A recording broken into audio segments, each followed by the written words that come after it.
Good morning, everyone. Today is Thursday, March 19th. I have to look because I have to make sure. And it's still the month of Adar, so I guess we have to still be happy. I hope everybody is faring well, as probably the best thing you could do is not watch the news because there's nothing good on there. Just a couple of announcements for today, that later this afternoon at 3 p.m. we have a Zoom teleconference with Erica Brown. And the topic is, I'll give you her topic, holding on to happiness, Jewish sources on joy, something we could all use. And I'm also excited to say that tomorrow, I'll get the exact time, I'll send the invite. And the invite for Erica will be attached at the bottom of this email. But tomorrow we'll hear from Jeremy Brown, Dr. Jeremy Brown, who actually is an expert on infectious diseases. He wrote a book on influenza. I opened up the window and influenza, as my father used to say. And he actually has been widely sought out to speak about what's going on now. And he works for the NIH, and we all know him, and he has a British accent, so anything he says is going to be great no matter what. Just before I get to the Dvar Torah portion, I obviously, shul is not going to be open this Shabbos, and we have to do our best to plan accordingly and to manage. The men's Seder will be moved online in Zoom format, as we have to just cope and manage with what we are. And I just have a couple of updates on what's going on, sort of, and how we're dealing with this. I've found that I've improved my skills on Wii bowling. Moshe is able to beat me now, but I was able to actually bowl like a 240 today on the Wii, which is really exciting. It's sort of exercise, but it's video games. I mean, I'm an old school guy. And but seriously, suggestions for people looking for things to do. If anybody has ever thought about doing Daf Yomi, this is a great time to start.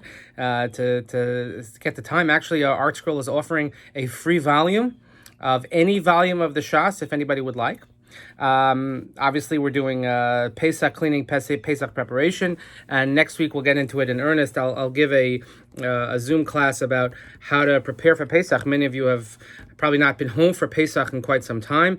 Not to worry, not to panic. It's really not as hard as you think, and we'll work through that. And also, we have great activities that are planned for the children. So, again, I hope everybody's just managing. I feel almost like we're doing a newscast, and I'm thinking of getting a table with coffee cups and guests, virtual, of course, because I just want to be able to stay in touch, and hopefully everybody else will feel in touch as well. And of course, stay tuned Friday for the great challah bake, which is going. Of course, Sarah sent out the videos. I have a face made for radio. She has a face made for television, and she's going to be doing hopefully you should look at the videos ahead of time, make the preparations, and they'll have a communal challah bake. Again, it's another way we can all prepare for Shabbos together and be together as a community in this very trying time. This is a Dvar Torah that I shared last year at the Men's Seder, and I felt it was so apropos now, so I pulled up really a great resource. This is the Men's Seder booklet from last year, and it comes from Pirkei Rebbe Eliezer.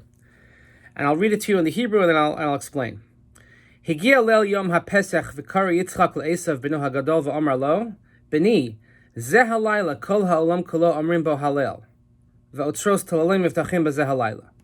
It was the night of Pesach, and Yitzchak Avinu, he called Esav, his older son, and he said, "My son, on this night, eventually and in the future, the entire world will recite Hallel, and all the wonderful bounties of heaven will be open.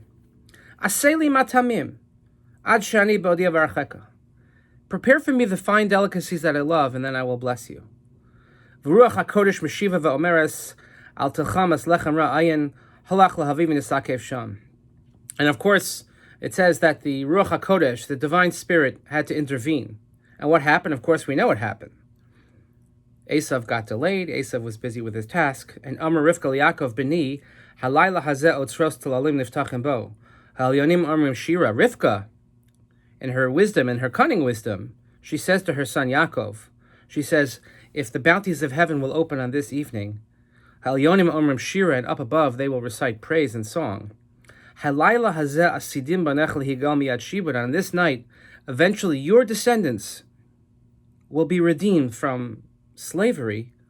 Halayla hazeh asidin lomar shira. On this night, the future generations will recite song and praise. Asay matamim lavicha achehu be'odo yivarechacha. He says, then you should make the delicacies for your father. So they knew that this took place on Pesach night. And it's based on this Pirkei Rebbe Eliezer that many people say that we should have the custom to bless our children on the night of Pesach, even if it's not Friday night. Now, you've heard me say this before, that one of the most beautiful things, one of the most beautiful gifts we can give our children is a bracha every single Shabbos. Friday night, in our house, we have a custom of doing it. I saw it once and I thought, hey, not bad. We do it on Shabbos day as well, because no child ever said, I was blessed by my parents too many times. So this is another thing we could take upon ourselves during this time, starting with this Shabbos tomorrow night, but certainly on Pesach, a Pesach night, which had historical significance for our people, but also going back to the time of Esav and Yaakov with the blessings with Yitzchak. We should make an opportunity to bless our children at the Seder. If the whole night of the Seder is about our children, why not begin with a blessing? But in this difficult time when maybe we're all have a little too much family time, people who will go to work feel privileged, lucky that they're able to go to work and leave the house. But let's embrace each and every one of our children if we're blessed with children, and let's bless them.